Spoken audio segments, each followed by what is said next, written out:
সুনিতা পারিবারিক বস্ত্র প্রতিষ্ঠান, খাগড়া, বহরমপুর এবং লালবাগ, মুর্শিদাবাদ। সর্বভারতীয় তৃণমূল কংগ্রেসের নির্দেশে মুর্শিদাবাদ জিয়াগঞ্জ পঞ্চায়েত সমিতির ভবনে পঞ্চায়েত সমিতির সভাপতি জাহেরা বিবির সহযোগিতায় ভোটার সংক্রান্ত তালিকা নিয়ে আলোচনা সভা হয়ে গেল। এই আলোচনা সভায় উপস্থিত ছিলেন মুর্শিদাবাদ লোকসভা কেন্দ্রের সাংসদ আবু তাহের খান, জিয়াগঞ্জ পঞ্চায়েত সমিতির সভাপতি জাহেরা বিবি, জেলা পরিষদের সদস্য মগরেশ সরকার, সুষমা দাস, ইমাম প্রতিনিধি আব্দুল রাজ্জাক সহ একাধিক নেতাকর্মী।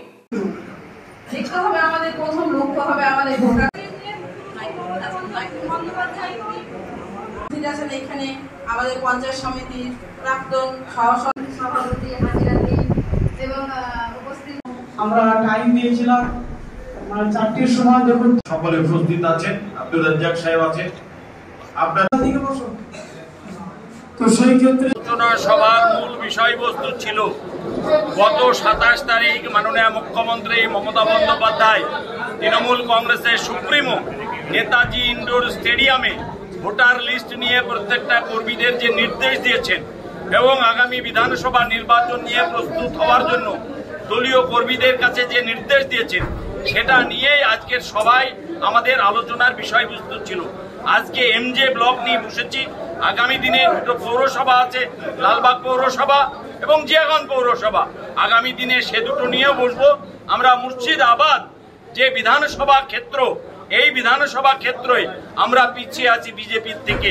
তাই আমাদের একমাত্র one of the main point বিজেপিকে হারানো এবং এই মুর্শিদাবাদ বিধানসভায় বিজেপিকে সবক শেখানো, এটাই আমাদের উদ্দেশ্য। তাই আমাদের তৃণমূল কংগ্রেসের কর্মীদেরকে নিয়েই আমরা মুর্শিদাবাদ এমজে ব্লকের এই সভাকক্ষে বসেছিলাম।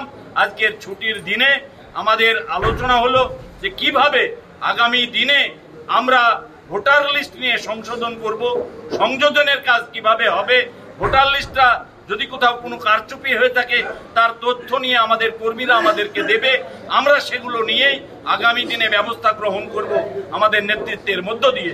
এই বিষয়গুলো আজকে আলোচনার জন্য আমরা এই ব্লকের সমস্ত কর্মীদেরকে ডেকে, দেখো আজকের মিটিংয়ে আমরা ডেকেছি, সবাই হয়তো আসেনি। আগামী দিনে সবাই যাতে আসে তার জন্য দলের পক্ষ থেকে আমি প্রয়োজনীয় ব্যবস্থা গ্রহণ করব।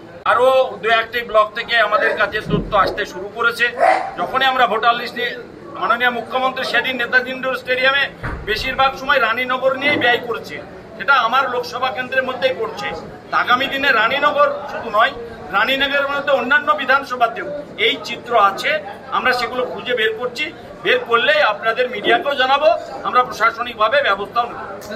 নির্বাচন কমিশনের আমাদের তৃণমূল কংগ্রেসের যে দাবি ছিল সেটা নস্যাৎ করেছে, এটা তোমরা বলতে চাইছো, কিন্তু সঠিক নয়। নির্বাচন কমিশনার স্বীকার করেছে যে একই ভোটার দুটো এপিকে এটা যুক্ত হয়েছে, এটা আমাদের ভুল হয়েছে, কিন্তু এটাই বড় কথা নয়, তিনি তো বলতে চেয়েছেন, কিন্তু আমাদের কথাটা স্বীকার করতে বাধ্য হয়েছে। আগামী দিনে নির্বাচন কমিশনার যে ভুলগুলো আছে সেগুলো আমরা আগামী দিনে আরো বেশি করে নির্বাচন কমিশনারকে তুলে দেবো। এই ব্লকে অনেক ভুয়ো ভোটার আছে। আগামী দিনে আপনাদের এই তো কাজ আমরা শুরু করলাম, আগামী দিনে প্রত্যেকটা কর্মী যেভাবে কাজ করছে আমরা চেষ্টা করছি খুব শীঘ্রই সমস্ত ভোটার লিস্টের দেখে ভুয়ো ভোটারের তালিকা আপনাদের কাছে। ওয়েস্টার্ন আউটফিট, ফ্যান্সি চুড়িদার, শাড়িতে রকমারি রঙের সমাহার, ফ্যাশনে এসেছে আজ নতুন সুনিতা, সুনিতা তোমার আমার,